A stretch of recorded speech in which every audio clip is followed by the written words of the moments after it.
আসসালামু আলাইকুম আমার কামারি ভাইরা। আজকের ভিডিওটা অবশ্যই ধৈর্য সহকারে দেখবেন। ভিডিওটা একটুও স্কিপ করবেন না, কারণ হচ্ছে স্কিপ করলেই আপনি কামার করে লাভবান কেমনে হবেন। ভিডিও যদি আপনারা খালি ধাক্কা মারেন ঠেলা মারেন, ধাক্কা মারিয়া না ঠেলা মারিয়া আমার ভিডিও ধৈর্য সহকারে দেখেন। আমরা এখন কি করব? আমরা এখন বাছুর উৎপাদন করব। মোটা তাজা কিন্তু, হ্যাঁ, খানা মাইসেও কিন্তু মোটা তাজা গরু মোটা করতারে, গরুরে কয়েকদিনে মোটা মানা গেলতারে, কিন্তু বাছুর উৎপাদন করতে কয়জনে পারে? তাই ভিডিওটা ধৈর্য সহকারে দেখবেন। সবাই কিন্তু মোটা তাজা কিন্তু, হ্যাঁ, যারা বেকার বসে থাকে তারাও কিন্তু পারে, কিন্তু বাছুর উৎপাদন করাটাই কিন্তু অনেক কঠিন। তার জন্য ভিডিওটা ধৈর্য সহকারে দেখুন। অনেক ভাইয়ের একটা প্রশ্ন যে আমরা কিভাবে কামার শুরু করব, আমরা কিভাবে কামার থেকে লাভবান হতে পারবো। দেখেন, এখন যে সময়, এখন যে কাল, এখন কিন্তু মানে খামার থেকে লাভ করাটা অনেক কঠিন, এবং কি লাভবান হওয়াটাও অনেক কঠিন। কারণ হচ্ছে আপনি একটা বাছুর, যারা মোটা তাজা করে তারা কিন্তু আপনার বাছুর গরু মোটা তাজা করে, বা দুই দাঁতের গরু মোটা তাজা করে। এই গরুটা যদি আপনার খামারের গরু হইতো, তাইলে আপনার এখানে মানে ইনভেস্ট বেশি টাকা লাগলো না, আর এছাড়া আপনি অল্প সময়ে ভালো একটা লাভের মুখ দেখতে পারতেন। তাই আমি খামারি ভাইদেরকে বলবো যে আমরা খামার করব যারা, অবশ্যই আমরা নিজের খামারের যেন বাছুরগুলো হয়, যেগুলো আমরা মোটা তাজা করে আমরা এখান থেকে অনেকটা লাভবান হতে পারি।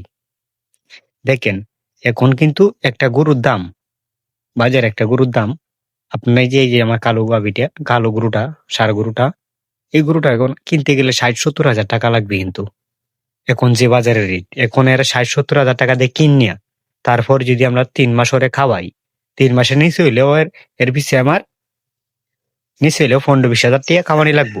তাইলে কামানির পরে দেখেন আমার এখানে কতটা টাকা ইনভেস্ট করা লাগতেছে। আর এখন যদি আমার এটা খামারের বাছুর হয়, তাহলে যদি ওরে ৩০ হাজার টাকা লাগাই, তাহলে কি আমার শরীরে লাগবে কোনো সময়? হ্যাঁ, এই যে আমার এই লাল বাছুরটা, এটা যে ২০ হাজার টাকা খাওয়াই, আমার শরীরে কিন্তু লাগবে না, বা আমার একটা ঘাটতি কখনোই শরীরে একটা ঘাটতি পড়বে না, আমার মাঝে একটা ঘাটতি পড়বে না, আমার ইনভেস্টের মাঝে কোনো ঘাটতি পড়বে না। ঠিক আছে, আমি এখানে কম পুঁজি দিয়া ওই আছে, কারণ এটা আমার নিজের ঘরের বাছুর, আমার গোয়ালের বাছুর, আমার খামারের বাছুর। এর জন্য আমি খামারি ভাইদেরকে বলবো আমরা বাছুর উৎপাদন করি, যাতে বাছুর উৎপাদন করে আমরা খামার থেকে যদি আমরা গরুগুলা বেচতে পারি, হ্যাঁ, মোটা তাজা করে, তাহলে আমরা এখান থেকে অনেক লাভবান হতে পারবো। না এতে এখন যে সময়টা, এই সময় লাভবান হওয়াটা অনেক কঠিন, নাই বললেই চলে লাভ। কারণ হচ্ছে এখন মাংসর বাজার ঠিকই আছে, কিন্তু গরুর দাম কম। তাই আমরা বাছুর উৎপাদন করি। বাছুর উৎপাদন করলে এই বাছুর উৎপাদনে অনেক লাভবান হওয়া যায় অল্প সময়ে। অল্প সময়ে কিন্তু আপনার এটা দীর্ঘমেয়াদী হলেও আপনার বাছুরের যে লাভটা, এটা কিন্তু আপনার আপনি এনে যদি ২০ হাজার টাকা খাওয়ান, আপনার একটা গোয়ালের বাছুর, তারপরে একটা বাছুর আপনার যতদিন রাখেন, সে রাখা অনুযায়ী আপনি এখান থেকে লাভবান হতে পারবেন। আর যদি কিনে এনে একটা বাছুর লালন পালন করি, তারপরে এর ২০-৩০ হাজার টাকা খাওয়াই, খাওয়ানোর পরেও অনেক মানুষের লাভ থাকে না। কারণ হচ্ছে সবকিছু বাজারের কিনে খাওয়াতে হয়। সবকিছু খাবারের, বাজারে যে খাবারগুলো আছে এগুলা দানাদার খাবার, আপনি নিজে তৈরি করতে পারেন না, বা আপনার নিজের জমিতে চাষ করে গরুকে খাওয়াতে পারেন না, তাহলে আপনার লাভটা কোথা থেকে আসবে? এই যে দেখেন কর কি পরিমাণ স্টক করছি, স্টক করছি আল্লাহর রহমতে। ক্যামেরা দিন ভালো মতো দেখা যায়, দেখছেন? এটা সব পুরাটাই এটা আমার জমির, মানে আমার নিজের জমি।